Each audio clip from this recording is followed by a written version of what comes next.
be humble.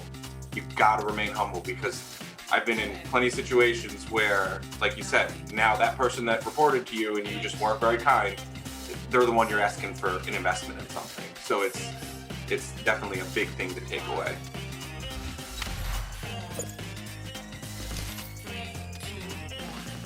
There he is. Look at that hair. Is that some COVID hair? Dude, I actually put water in it today for you, truthfully. My wife was like, she's like, so you're just going to do that? And I was like, I guess that means to change it. No holes in the t-shirts. That's it, man. It went from like professional headshot that I was looking at to now I feel like you're a music producer or a snowboarder. Yeah. Or exactly. So like could be a car salesman too with this, but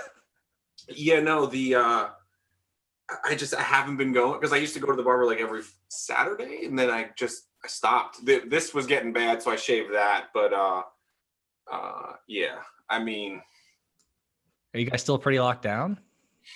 Jersey's going up. Jersey's on the rise. So Jersey's definitely in. The cases are all going up, and schools are shutting down all over the place. So we try to keep it, because we have 2 little kids, and then my wife's pregnant. So we try to keep it like, no thanks. Yeah. How old are your kids? So 5, 3, and then, a couple months. Yeah, that's amazing. This morning, I actually, like right before the show, I was texting my wife because as I was getting ready, I went to, throw away like my floss into the trash, and there was an empty pregnancy test box. And so I I texted her and I said, hey, is everything cool? I saw this in the trash. And she's like, oh, I was just cleaning this morning. I was like, okay, cool. We've got 2 little ones. We've got 3 and 1.5. But I was like, she had a lot bigger laugh than me. Yeah. Oh yeah, because you're just like, oh, wait a second.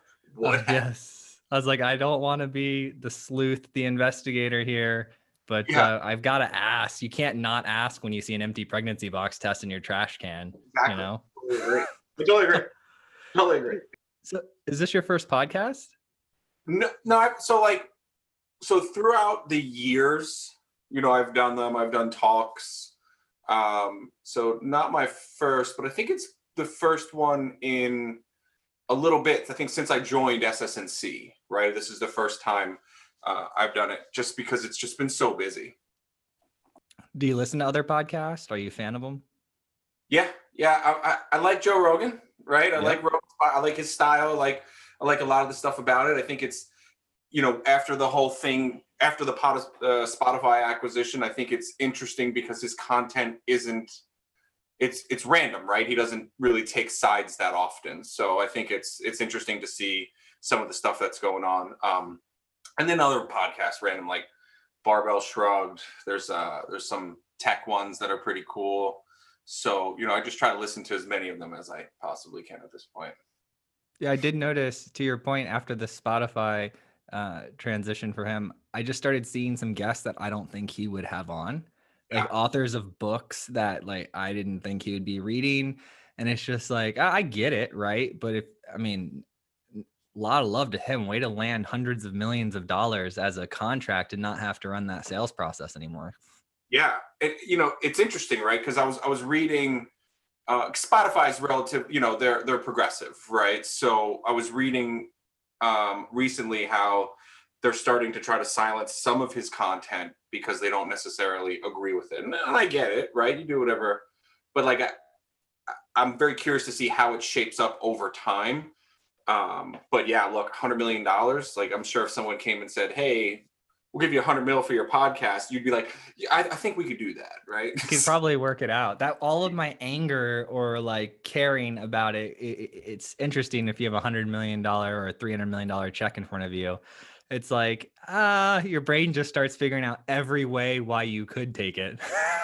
Oh, 100%. Right. I mean, like it's kind of at that point a no-brainer. So more power to him. I haven't heard of Barbell Shrugged. Is that a fitness podcast? Yeah, it's a cool one. It's just a couple of guys that they talk to different people in like the whole weightlifting situation, and they just talk through different things about like, styles, methods, eating philosophies. But I think the recent one that was pretty interesting, they went through Tom Brady's, the TB12, which is interesting, his whole process. So yeah, it's pretty cool one. It's you just throw it on in the background when you drive, and it's, it takes your mind off of different things. Are you into fitness? Like, what do you do? Do you work out? Do you lift weights? Do you run? Yeah, so definitely run a lot, and then definitely. So I used to do strongman competitions years ago. Yeah, so not like some of these guys are a little too much, but like, we used to travel around and compete in different small different competitions, which was a lot of fun. So way before COVID, which I'm super happy about. I converted my garage into a full gym based off of like equipment that we've had from closed gyms. So like, the stones, the yokes, the farmer carries, the squat racks, all that stuff I have in there. So usually like literally on the other side of this wall. So as soon as I'm done during the day here, I just pop right in there. Me and my wife swap, and then I'll cook or she'll cook, and then, we'll both be able to get it in for a little bit. Nice. I'm pretty big into fitness this past year. My big thing was like foundation. So I wanted to build a strong foundation after having the kids and such a crazy work schedule. So I said, all right, I'm going to give myself 5 years to build a solid foundation. I'm going to start by just monitoring. So I started monitoring tracking all my in FitnessPal, like all the calories, all the macros, understanding it. First couple of weeks, I did nothing except for just track. Then I started changing based on that. And then I started trying different macro splits to find the one that like gave me the most consistent energy throughout the day. And so I've been consistently tracking it for almost 360 something days now, because I started at the end of last year. And then I weigh myself every morning at the same time. And so I got to really understand like how my body processes food and how it works. And I'll tell you what, like I gained weight and lost weight before, but you kind of just feel like it's happening. And when you actually like weigh all your food and everything you eat and completely understand the exact nutrients that are going into your body for an extended period of time, like months, you just get this completely different understanding of how nutrition is. And I think that's important. Like we could tie that back to like work and leadership, because your nutrition is affecting your mood. It's affecting everything. It's also discipline though, right? Like it's not like people think like, oh, you weigh, blah, blah, blah. It's hard, right? Like it takes a lot of discipline, especially with little kids, right? So you know this just as well. They got snacks galore, right? So it's super difficult to be like, okay, I know that if I eat this, it's going to add, X amount of macros for the carbs, the protein, and and it's just it's hard, especially going. But that discipline really it does help transition into a lot of different things, and like you said, right? You also have to test. You have to understand and learn what works for you, and I think I'm very similar, the same, right? So you talk to a lot of these guys that lift really heavy. They're like, oh, carb, carb, carb. But for me, that doesn't work, right? Because my body does not accept it well. So like I get sluggish, I get tired, and they're like, well, you need to eat like 7 million grams of carbohydrates right before like a big squat day. And I'm like, well, if I did that, I'd be like super sick and I wouldn't be able to do anything. So discipline is and learning. And it does pivot very well into leadership, right? Yes. Did you always do this, or was it like stress from work? You started to get a healthier lifestyle, or has this been all since you were in high school type deal? No. So throughout high school, it was just, I was your typical, like sitting on the computer for 100 million hours a day, not paying attention to anything else. So like health was not it, smoked cigarettes, that whole thing. And then I think it was around like 20 or 21 where my doctor was like, dude, if you continue this, you're going to die. So he's like, so have fun. And so that at that point I was like, well, I probably don't want to die. So then I just turned everything around, hooked up with some people that, were similar mindset, made some friends, and then, and that's kind of it. So were you programming in high school? Yeah. In high school and even as a kid, right? So I kind of started this, started doing a lot of this stuff in like 5th, 6th grade. That's when like VB was cool, and like, you know, online gaming was not as cool as it is today, but it was still pretty cool for us. And then that kind of got me into that era. I mean, the movie Hackers originally was it, and then I quickly realized like, wait, it's not as visual as this, but this is still kind of cool. And then it just kind of took off from there. Nice. Did you end up going to college for this, or did you just go right into the market? So I went to school for a little bit, and then what wound up happening is I when I was at the school, they didn't really have a good Linux program foundation, and the online school system was pretty bad. So I helped pivot into just building it with them, and then eventually they were like, "Well, you can't really go to school here anymore since you're building the system." And I said, "Okay, well, whatever." And then from there, I just kind of pivoted and took off. And then lately, I've been going through and just finishing out the degree, just not necessarily because I feel like I need it, but for me, it's more like I only live one time. So if it's just something that I want to try to just get behind me, then it's, you know, why not, right? I got to try as many different things as I can. I was surprised you didn't like graduate with every possible degree the college could issue. Yeah, I just, my attention span is like, it's, you know, I like being able just to jump in and be more hands-on and learn it. And, you know, sometimes I think like, if I would have focused on it, where would I have been now in comparison to if I, you know, similar to not doing it. But, you know, I do want to finish it. And that's what I've been working towards, because it's just, you know, it's just something to do. Did you finish or? No, no. But I was alluding for you, I was alluding more to like just you being in the database of their system, helping them build their systems and just issuing yourself like doctor of veterinary medicine. That's what I mean. I feel like at some point someone will give me an honorable doctorate, but I'll wait for that day.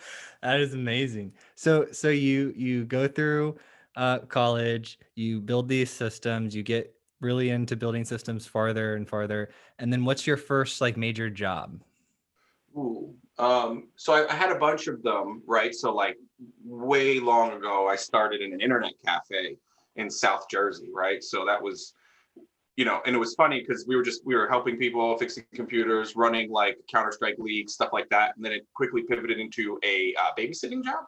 So that's when I, you know, because parents would just drop kids off. So then I left, went to a couple of different tech companies. But I would say that probably I was at some internet scale startup a long time ago called ideally.com. And I think that would have been, well, maybe mypublisher.com was the real first tech job. And that was focused around like online photos that got bought by Shutterfly, I think. And then from there, it was just startup. And then I think probably the one startup that brought the most experience and was the most interesting was DigitalOcean. I think everybody kind of knows that name. You know, we started that with next to nothing, and then now it's you know, it's a massive player in that cloud market, which was cool. Yeah, I was a big fan when I was doing the prep when I saw that you were a site reliability engineer at DigitalOcean. I was like, yeah, because I was a huge fan of them for a while, and I was using them to deploy some Ruby applications, and they were super useful. And that was my introduction to sort of like the pipeline build deploy. That was like the first time I was doing that, and then I got into Heroku and kind of fell in love with that after. But they're like different uses, right? However, I loved the branding. I remember that. I remember that good branding, and I remember it was like they were one of the only people doing that at the time. Yeah, so it was a wild ride, right? A lot of really smart people came through that place. And one thing that I will say that we did focus on in the beginning was simplicity and marketing. We were real good at that, right? That was a huge, that UI UX, you know, it was the key to that success, because what was under the hood was just, it wasn't as glamorous as what everybody saw. But over time, obviously, it got better as we grew and just attracted more intelligent talent. But it was a ride, and it was a lot of fun, right? We were in this tiny like little room with a bunch of folks just kind of hammering away on things. And it was, you know, sometimes my wife laughs at it because sometimes like I wouldn't come home for like 4 or 5 days, just sleeping in the office, just working on stuff, right? Like deploying code before, you know, going to like a venture event, right? Like it was just, it was a different time, but it was a lot of fun. It's a massive learning experience to go through, building, 1,000 server data centers in like hours, right? Like it was a trip. At the time, was DigitalOcean like building their own hosting equipment, or were they using like a cloud provider? No, we did everything so we would buy whatever gear came in. So the way we kind of looked at it was very commodity based, right? So we would just look for cores, memory, and storage, and that's it. So if you came in at the best price for that different type of gear, we would just buy loads of it, and then we had a ton of automation behind the scenes that would help us stand up data centers, stand up racks. Like you could stand up a full rack of a 48U rack in like 7 to 10 minutes, right? Like very quick. And then we definitely did some really crazy things on the networking side too. So that networking team was really, really strong. At first it was nobody, it was me and a few people, but then we hired some real smart talent and they kind of helped scale that up. It was cool. How has site reliability engineering evolved? Because I mean, that must have been at least 10 years ago, DigitalOcean. Yeah. So what is it like now? Do you follow it still? Yeah. So I still follow it, right? And we hire them, right? We hire a bunch of the different SRE types, but I think it's more specialized at this point, right? So like we have an overarching SRE organization, and I have a ton of different writings about kind of how I feel that these organizations should be built. But, we have people that at least have focus areas, right? So we'll have the infrastructure side SREs that are like networking focused and database focused and big data focused, or, cloud focused, and kind of different in that world. So, it's evolved, but I think that people are still trying to form their own opinion on how they should deploy it, right? They've gone through that, oh yeah, this isn't as easy as the Google book says, right? So, it's not one size fits all. And I think people are starting to realize that, but the talent is there. So it's definitely growing still. I met this startup a few months ago that's doing something really cool in the site reliability engineering area. They're called Gremlin. Yeah, no, I don't know if you've heard of them. Do yeah. you like what they're doing? I thought it was amazing. Yeah, they got some cool stuff. They have some smart people too, right? So we have a couple of folks from DO that are over there and working on the platform. Yeah. Oh, very cool. It's a small world, right? Yeah. Like all the great people kind of like collect together, and then the relationships between them, especially even like between guests, I find out, different people know each other, or it's like, it feels like such a big world, but then it becomes really, really small. And that just, underscores the importance of reputation and being like a good person, because whoever is your direct report today may be the investor tomorrow. Yep. Oh, but that's interesting you say that, right? Because I do think that is something that young engineers should really understand, because I didn't know that as a young engineer, right? I was very bullish. I was very, argumentative, right? Because you just want your opinions to be heard and you want to be in the front of everything, right? So I think it's one message that when people ask me and we talk about it, they're like, what's the one thing? Be humble. You got to remain humble, because I've been in plenty of situations where, like you said, now that person that reported to you and you just weren't very kind, they're the one you're asking for an investment in something. So it's definitely a big thing to take away. So where are you at today? You're at SS&C Technologies, right? Yeah, SS&C. So we are, as just like a quick high level, we are a very large organization in the financial services industry. So publicly traded, 23 to 26,000 employees globally, 162 offices. We're a big organization. And what's like the problem you solve? So it's interesting, right? We solve a ton of different problems, right? So our product portfolio is massive, right? And our goal is to make sure that no matter what vertical you're in the financial services industry, we could jump in and we could help you from end to end, right? So yeah, we're essentially like that, the plumbing of the financial services industry, right? It's a big focus and industry for us. That's why our product portfolio is is so massive. And, the services, they range from middle office, front office, and back office accounting, fund management, fund analytics, risk analytics.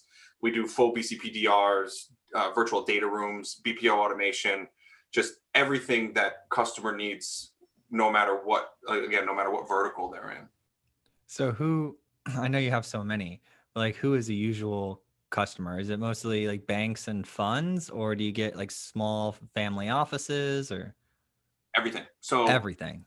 yeah, big investment banks, big banks, middle-sized hedge funds, small-sized hedge funds, high-frequency trading shops, private equity shops, venture capital firms, small mom-and-pop shops, family offices, you name it.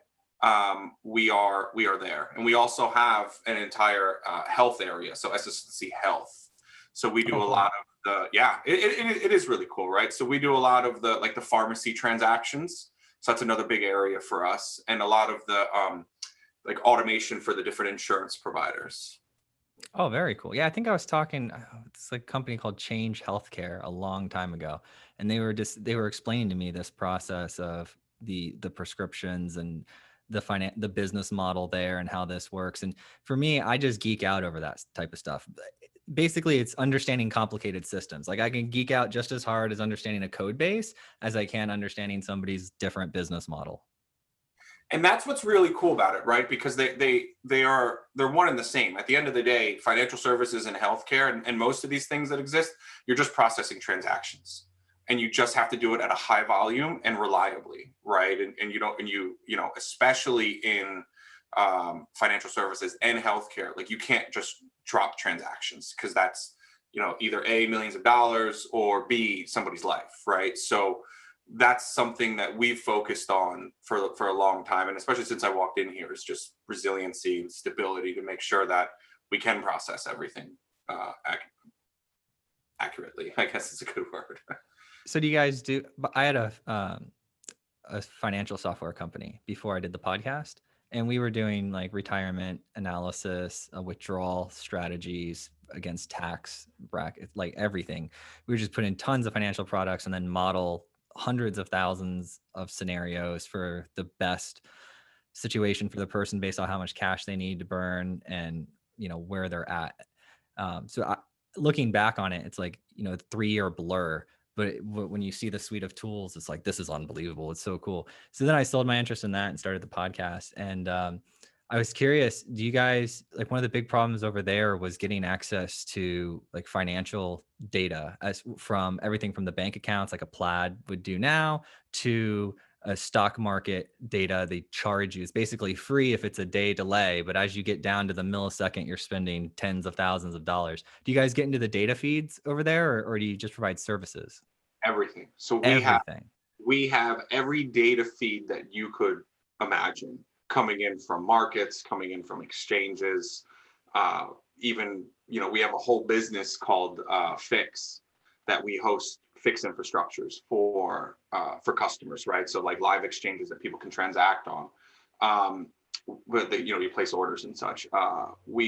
Interesting you said retirement, because we're actually one of the largest companies that host all of the retirement accounts for some of these large organizations, right? So all of the account information, all of that stuff is housed within SS&C. And so the nice thing about it is that all of this data is so rich. So we're able, and you mentioned analytics around portfolios, right? So we do a bunch of things. We bought a company called Algorithmics that does portfolio risk assessments, right? So it's feeding all that data into it, and it looking at portfolio information, and able to calculate risk based off of what positions you're going to take and what direction you're going to move in. It's definitely really powerful.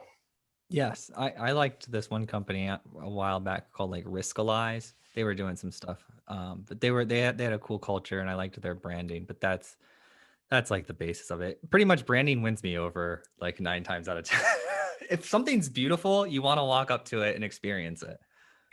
So I will admit, it's really important, right? I've seen you could have the coolest technology under the hood, but I've seen these front end apps that are just like, what is this? Like, if it's this bad, it's probably not any good. So I'm just going to ignore it. Right. So one of the things that caught my interest when you were talking about how large it is, and it seems like you have like a large product portfolio, and you're building this stuff because you have data and you're connecting things. It seems like if a new product were to come on the market that did something, how would you like? How does the information flow given the size of the organization? Where does the back signal go off, or the bell ring that says, "Hey, our customers, we should build this product now because this is emerging in the marketplace"? Like, how do you get that information? Is that a team? What is it? So there's so many different ways because of how large we are. But you know, the way that our organization is structured and the way the leadership is structured is there's constant feedback. So we built something out called pods, and pods are a way that these different folks from all the walks of the different business units can come together and share this information. So, like as an example, you know, we have let's say we have one large customer that uses one product set, and then we find out that, you know, through conversations through these pods or through different levels of communication, that they're looking at, you know, all these other 4 or 5 product sets that we have. So those groups come together, they talk, then they host the meetings and they have the conversations, and then they'll start putting together additional feedback that they're getting from the customer for something new that they're talking about, kind of tie it together, and then just kind of build a strategy around, okay, how do we address this? And that's kind of honestly how a recent product around kind of customer data platforms kind of came about, because we have so many different customers and everybody came together and said, hey, everyone's asking for this particular thing. So, you know, we can get requirements and get just general feedback, and then we could start building it. But that leadership funnel and that way the organization structure is powerful, and it's key to kind of the success of a lot of these things. So it's happening amongst the executives. It's like baked into the culture. Yeah. Oh yeah. Yep. It's you know, because it's in everyone's best interest to make sure that our customers are happy, right? So, you know, the more we collaborate, the more the customer, you know, feels that, and they feel that, you know, we're one large organization instead of 50 small organizations. So when the idea comes up to build this new product, right, based off of the customer's feedback, what's the process they go through to get funding for that within the So org? yeah, that's a good question, right? So, you know, in that situation, it definitely depends, right? So it could be where we take 1 or 2 or 3 people off of any other given project and say, okay, you know, let's start scoping this out, and let's start putting together a prototype or an MVP of some kind, very small, very narrow scope. We'll get some feedback from the customers, and if they like that, then we'll start putting more teams and more people and more money behind it, right? But a lot of these things, they'll, you know, you don't want to be in a situation where you just have a ton of these pet projects and like nothing ever comes to fruition. So we really focus on starting small, getting something functional out the door in a very small amount of time, getting customer feedback, and then again, right, if it takes off, boom, then we hit the races and we put the money where it deserves to be. Yeah, I love that day one mentality, or the start. I heard Bezos in a number of interviews, and he constantly talks about how everything they do, they start really, really small. SS&C, and this is one thing that drew me to the organization, right? So SS&C is like, it is such an entrepreneurial company, right? It's anybody's ideas, anybody's you know, any direction you think that you could take, any way that you could make the customers happier. It doesn't matter what level in the organization that you are in, you could bring that up, and you could essentially start forming a product around it and build an entire ecosystem organically around your idea. Like, there's not many companies that offer that level of you know, autonomy, right? And the big thing here is that we are a meritocracy, right? A lot of people say they are, but we truly are. So it's interesting, right? So Bill Stone is our founder, and he is as accessible as any other person that's at this level, right? Like, you could email Bill at, you know, 2:00 in the morning. He may respond, he may not, but most of the time I get responses, right? And you don't see that often. So I think that's really cool. And we're willing to try just about anything, right? Because again, it's whatever's going to help our customer. It's because his heart's in it. Yeah. He likes it. He likes what he does. He's living Loves it. his dream. Loves it. And he stays on top of us, right? Like he's, him and our COO, Raul Kanwar, they're so involved, and they're open to listen to just about anything. And I think that's what makes people really, really drive to kind of really change things, because change could happen it's hard at a lot of big organizations. It doesn't happen that quickly, but here it could happen at the drop of a dime. And that's what's really cool to see. Founders still being at the company is one of my biggest criteria for my personal investment strategy. Yeah, I agree. I mean, because I'm a founder. I have a company. I mean, we're under 20 people. We're small, but like, I know what it would be like with a board running it, because, we have investors and we have a board, and I know what it'd be like if a board runs it. I know what it's like if a founder's running it, and it's never the same. Like, it's not. Yeah. No, and it's smart, right? That's a good way to see it, because it's always one of those things. So if the folks that started it, they all bailed, like, then what's the point, right? Like, you obviously don't believe in that mission, right? I mean, sure, maybe you made your money and now you're just like, oh, I just want to go make more money somewhere else. But if you believed in your product, you believe in your mission, you'd stick around. And Bill's been in this since, I think, 86, right? which is crazy. But more power to him. Well, it's a hard thing to experience, because to really wrap your mind around it, you have to spend time doing something you don't love, and that's not rewarding. And then you have to spend time trying to find out if you're doing what you love. And then you have to actually, not give up, keep going, persist, let years go by. And they're not short lessons. These are like long lessons that take 3 to 5 years type deals to learn. It's why experience is so important. Yeah. And then think about now, right? Like, we're a 20 something thousand person organization that had to go 100% remote in weeks. Like, that's hard, right? That's not an easy feat. That's not an easy thing to go through. So, and we're still releasing quarterly earnings, and we're still doing well, right? We're doing really well. So, like, it's just, it's this time is crazy. And I feel like without somebody that's been in this and been attached to this for so long, like, I'm not sure if you would do as well, right? Yeah, I was talking with Harry, the CIO at Zoom. He is such like a chill, laid back dude. Yeah. He was just so chill and relaxed when I was asking him about how they went remote and how they handled COVID. He's like, yeah, we did it. We just we made it happen. And I was like, it was like such a like a laid back response.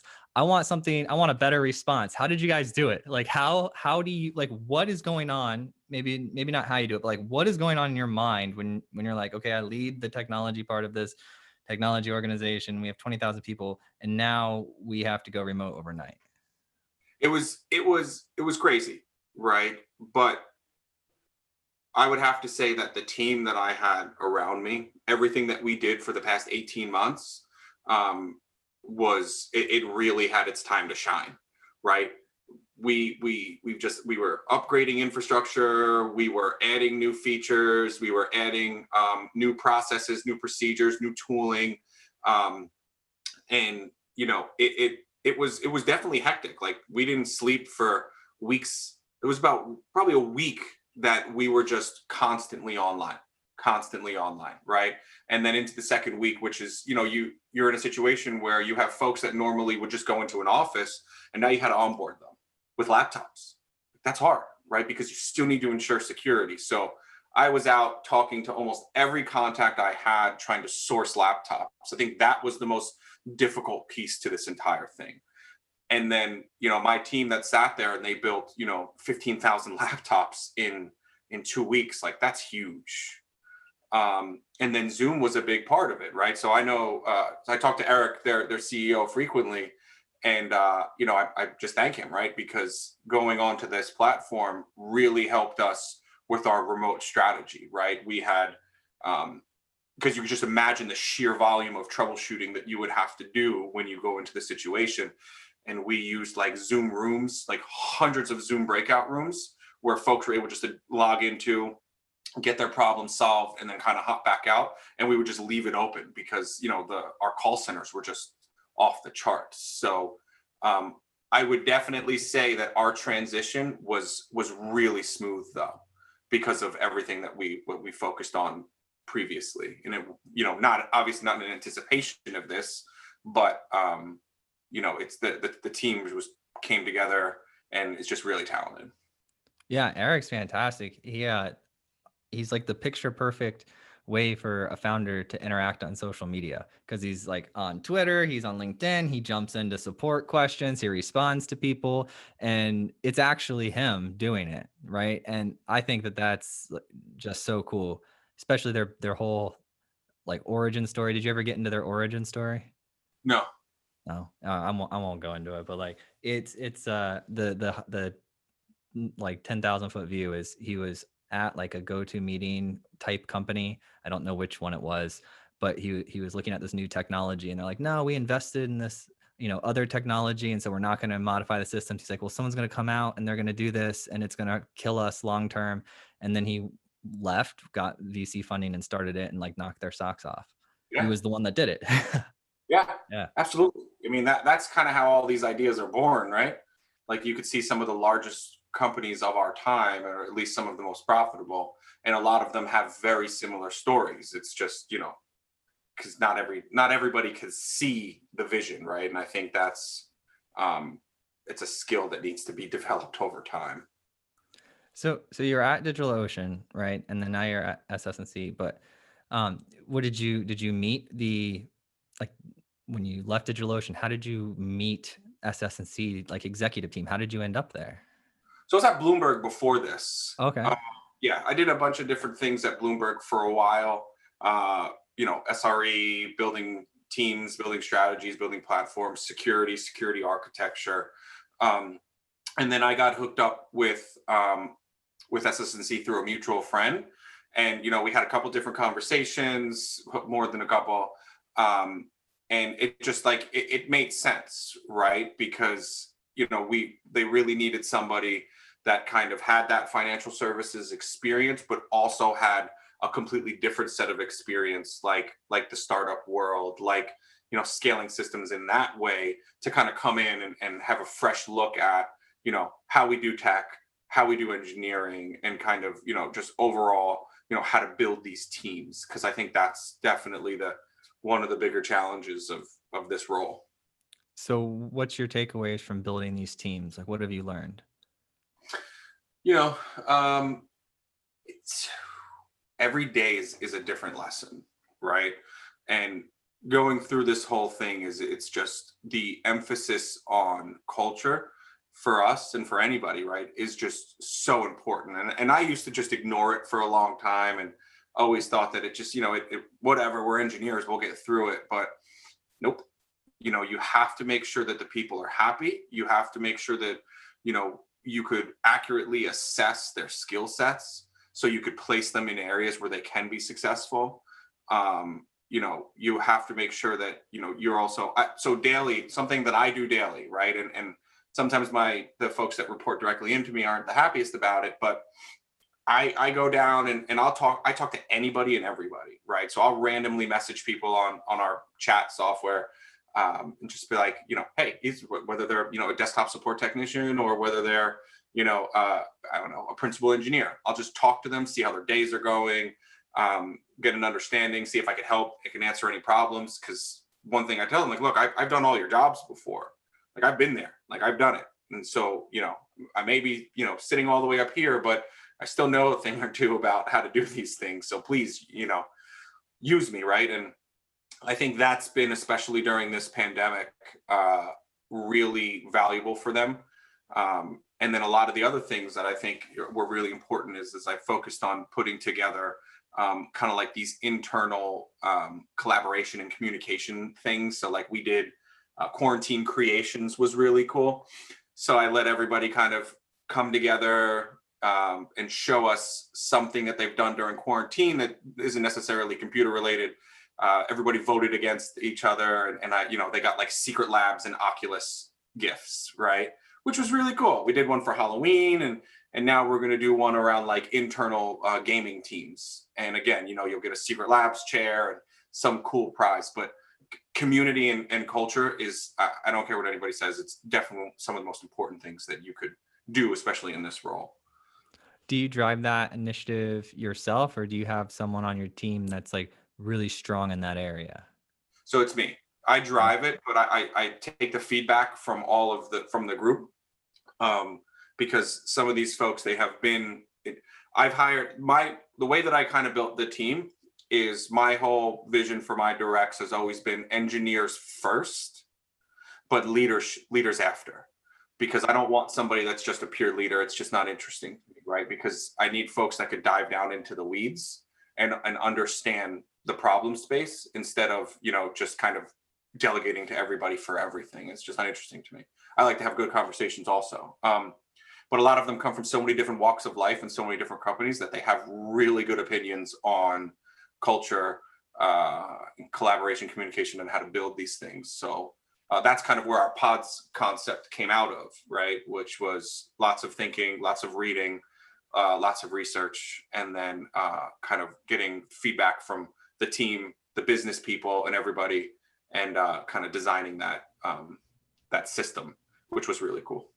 Yeah, I like how you mentioned that the engineer first. It's that they have that capacity, that mindset to traverse ideas in a specific way, to look at things, like as if they're schematics almost, if they need to. And yeah, that's a really useful skill. And the first time, because I was raised by an engineer, the first time, and then I was on teams and I just hired engineers. The first time I ran into like a purely manager person, I was blown away, because it was almost, and this is just one specific individual I'm thinking of, so it's not going to apply to everybody, but they almost were like, I'm going to take an optimism it'll all work out route. And I was like, that's great, but we actually have to do the work so that we can take the actions to make sure it does actually work out. We can't just say this is complicated and look the other way. And then that was like my introduction to, oh, this is a new style of person. Now let's figure out what their strengths are, or how I can best communicate with them, because my communication style is not working. And then that just stretched and grew me a lot, right? Yeah. Because you got to get along with everybody. Yeah. Yeah. And look, you're right. And it's really important. And I think, for me, one of the big things for me is that if I can't have an in-depth technical conversation with you, or I can't, really understand how you approach problems, like analytically or anything in that kind of process, then it's really difficult for me to understand how you could be a technology leader, right? And I don't knock people leaders. I think they're super important, but when you're in-depth tech roles, you definitely need to be able to talk to a lot of the problems, because like how do you translate what the business needs into a raw technical way of kind of what we need to do to actually accomplish it, right? I think it's important, although there's value in everybody, right? And I think it's just really understanding how to learn the person and read the person that's important. Yeah. And it's also, reading the scenario, knowing what each company needs, knowing what each team needs. It's going to be specific. That's why, when people ask a lot about team structure, I'm like, well, it's heavily dependent on business model for one, and then we can go up from there. But the two pizza teams and the A teams and the, whatever, however you want to brand it, the Netflixes and the whatchamacallums of the world, like you just have to do the work. Yeah. You gotta dive in, and it's like I just kind of opened it. It's one size does not fit all, right? There's so many different parts of tech and engineering, and but also, especially when they're an engineer first, they bring a different perspective to problems, right?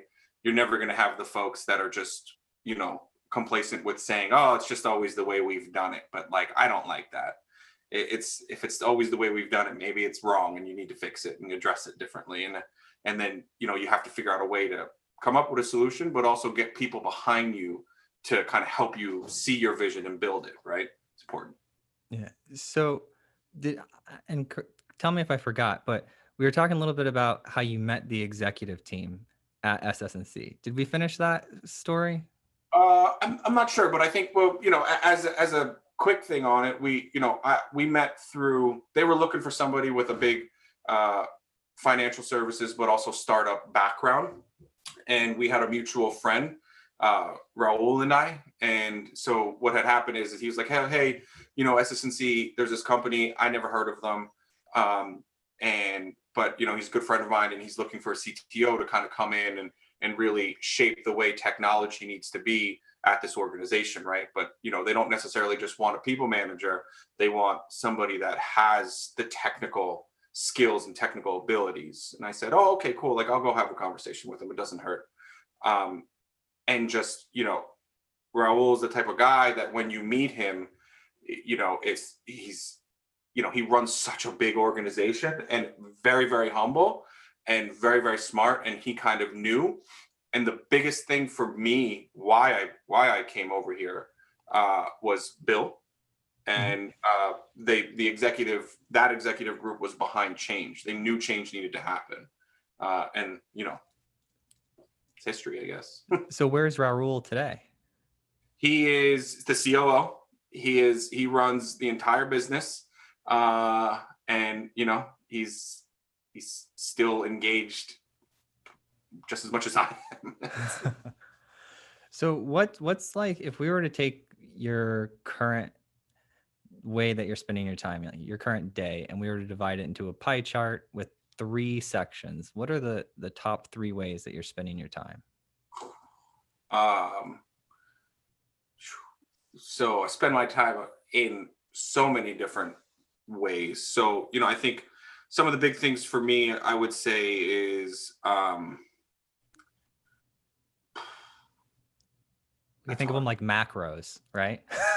Yeah, it's hard. It's hard because it is. Because I will say that I traverse through so many domains all day long. Like, it's, I could wake up, right, on any given day, and I'll be focusing on contracts, budgeting, building out new data centers, figuring out all of the things that need to go along with that. We could be dealing with team planning, team structures, team organization, and kind of what we need to do to build out the different products and platforms that we're focusing on, getting status updates from groups, and then also going out and trying to find technologies that would help SS&C grow, right? If potentially just M&A and buying it. Like, if you see our history, we buy a lot of companies. So I'm spread really wide. So I'll be with customers, and it's crazy. Like, my week to week is very variable, right? Everything depends. Nothing is consistent. Yeah, it's like you're a founder, right? Because that's one of the things. Like, I was talking the other day, my wife, she's like, would you ever go work for anybody? And I was like, probably not. I was like, if they gave me a large bucket of cash and they said, go do what you want to do, then I would, because I like getting to do that. Negotiating real estate contracts is actually kind of fun. It's like we can, yeah. It is. I love it. Dude, I know. I mean, I'm negotiating contracts all the time. And like, one thing to know is SS&C, with a cool thing, we own our data centers. Oh, right? That's neat. They're 250, and I don't mean they're small, 250,000 square foot facilities, like big 30 megawatt facilities all over the place. So like, when I tell you that my days are very all over the place, and they're very just busy and crazy, it's the truth, right? So you have to run, and you have to be able to understand so many different verticals in whether it's business and technology, and how to bridge them correctly. It's a lot of fun. Have you gone down the rabbit hole yet of DNA based data, like data storage into DNA? No, what is that? Oh, it is the future, my friend. I have been watching this little market, this beautiful, polished little section of the market emerge over the past 3 years, from an MIT project to getting out of MIT to getting some external funding to like doubling and tripling. They have the one problem that they have of being able to, the speed in which you can read and write data to DNA. But the density is pretty interesting. I think, I might be wrong, but I'll send you the video. But I think it's like a football stadium worth of servers can be condensed down to like DNA data like the size of your hand, right? So they're using it for right now. The business use case is long-term storage. So I learned this whole part of the market. These companies, they have backups on tape, right? These like large tape backups, and then those are only good for so many years because they degrade, and so they have to just recopy them. And so there's this money pit cycling, right, where they're just, and drives fail after a certain time too, so you're always cycling it. Well, if you had like a persistent storage that was long term, that would last hundreds or thousands of years, because we can find DNA thousands of years ago, right? And so that was the concept. And then the barrier to this being usable was the speed at which you could read and write the data into the DNA. And so the spin out, they built all this technology, and then that's what the doubling, tripling I was telling you about. And now they wrote Wikipedia content in like a very short period of time to the DNA. And then I just saw like a few weeks ago, they got a major like Fortune 50 companies CTO to like leave that and then go work at their startup to take the product to market. And his like entire background history is taking products to market in the Fortune space. And the company is called, I think it's called Catalog DNA. But they have the videos on their website and stuff too. So if you just like scroll around their website, or at least they did a few months ago, they have the understanding of it. But That's pretty cool. When I saw that, I was like, this is the future. That's pretty cool. Yeah. That's pretty cool. Like these types of businesses are pretty awesome. Mm-hmm. Right? Like, that's interesting. There's not many. Yeah, that's pretty cool. I'm going to read into it because there's not many things in our generation that are like overly awesome, right? Like this is cool. Obviously, some of the stuff that SpaceX is doing is really neat. Some of the other ones aren't really that interesting, right? Facebook. Amazon. To your grandparents, it's interesting. Yeah. Exactly. Yeah. My grandma really loves Amazon. Actually, my son the other day, I didn't even realize it. So Alexa, he now knows what my wife orders him for Christmas, right? Because he'll go to the Alexa. No. Alexa, show me the deliveries. He's like, Mommy, what's this toy? And I was like, oh boy, we got to unplug it. Just throw it out. They're smart. They are. The Alexa stuff. A really cool guy, David Spitsky. He's one of the evangelist tech leaders over at Alexa, the Alexa project.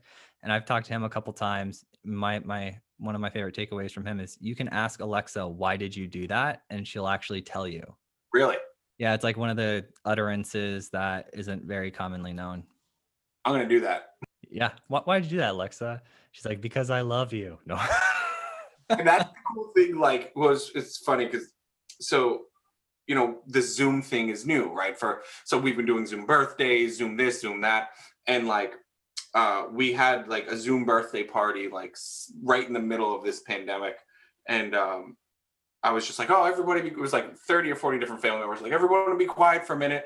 I just want to tell everybody something. And then I think I said like, Alexa, order me 1,000 batteries. And you hear everyone's Alexa going off. Which batteries for 1,000 would you like to order? It was pretty funny.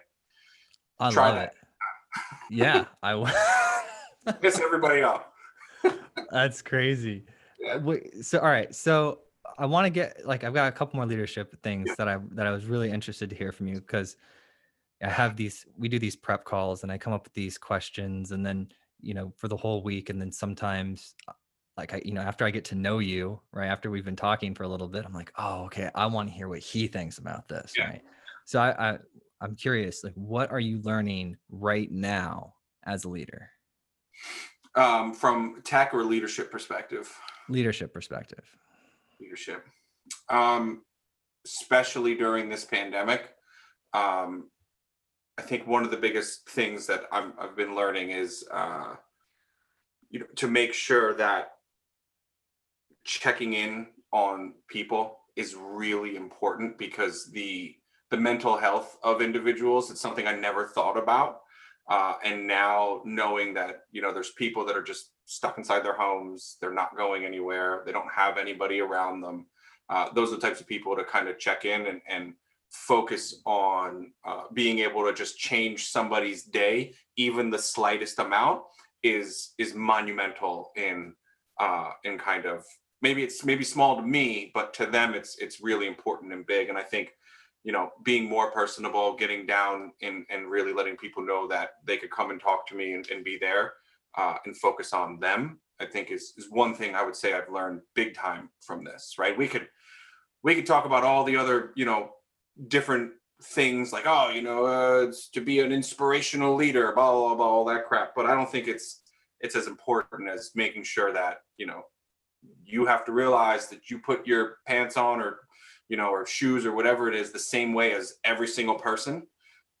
So, nobody's better than anybody else. And you should make sure that people know that you're there.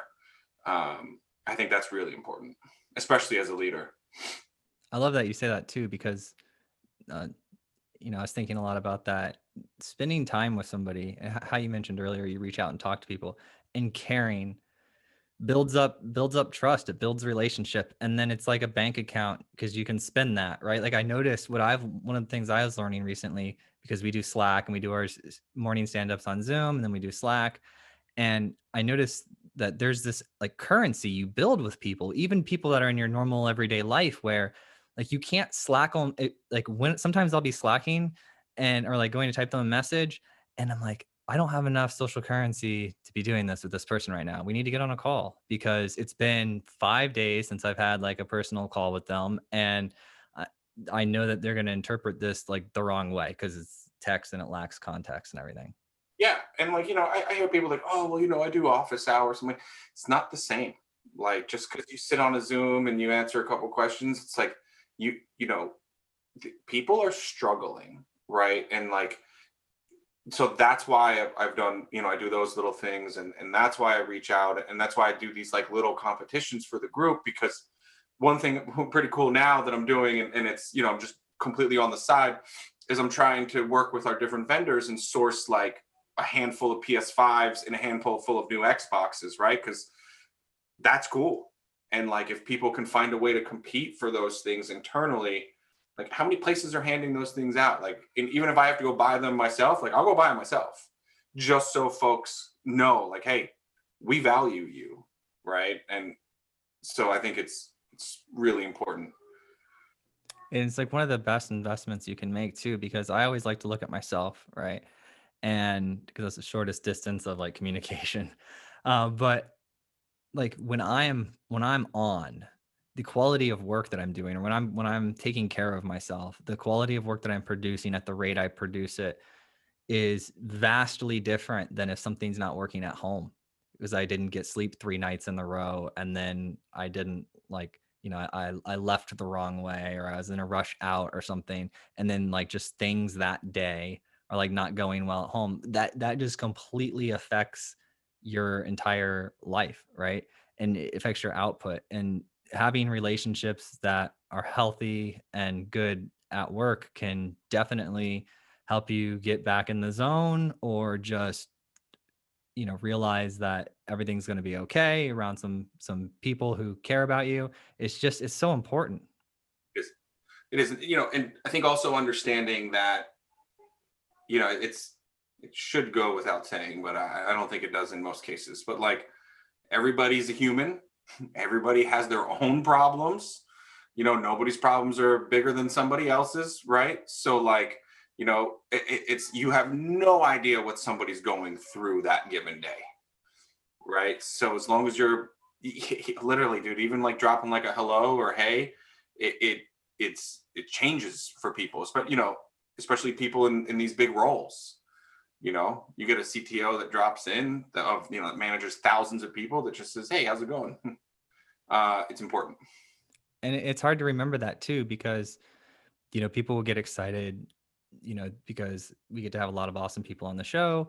And one of the things that I'm realizing is like, it's just a lesson that you just learn over and over, is everybody's just a person. It's like you and I, we get off this and we go and do the rest of our lives, and like it doesn't stop. Like we're just doing our next activities until we come back again next year and have another conversation. But it's it's just one of those things where you kind of sometimes forget that you are the CTO, and you can go, or you are in a leadership position and you can go talk to somebody else, and they think that that's kind of a cool thing.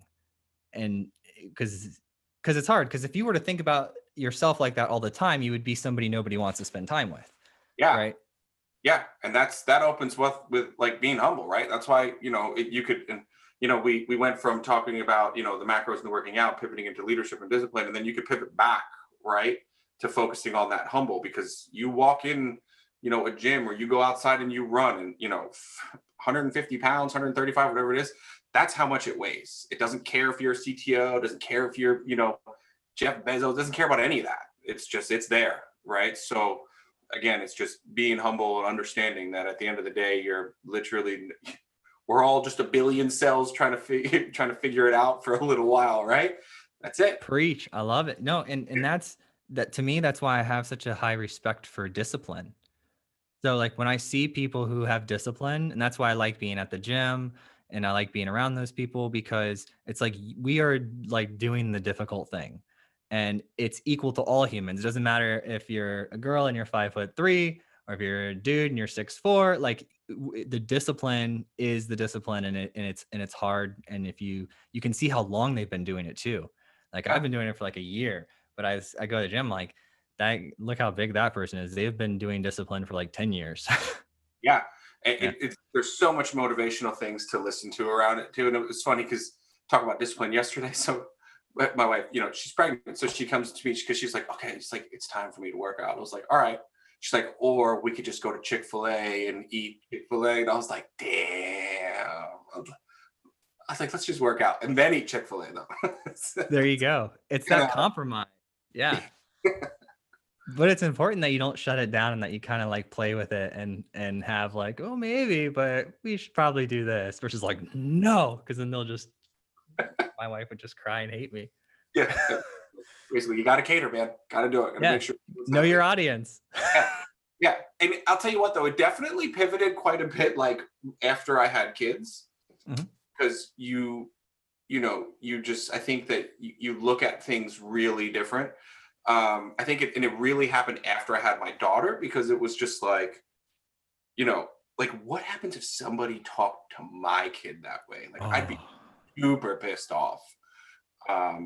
So, you start to grow some sort of, like your compassion definitely grows, and your patience grows also.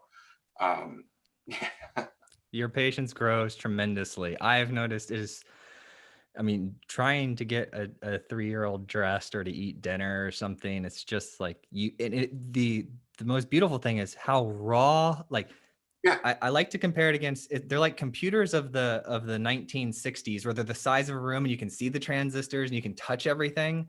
Like it's just so obvious what's happening. And then as they get old, they become these like microprocessors, and you can't really tell what's going on. You just know they have a microprocessor. But man, the emotions that come out, the negotiation, everything, it's amazing.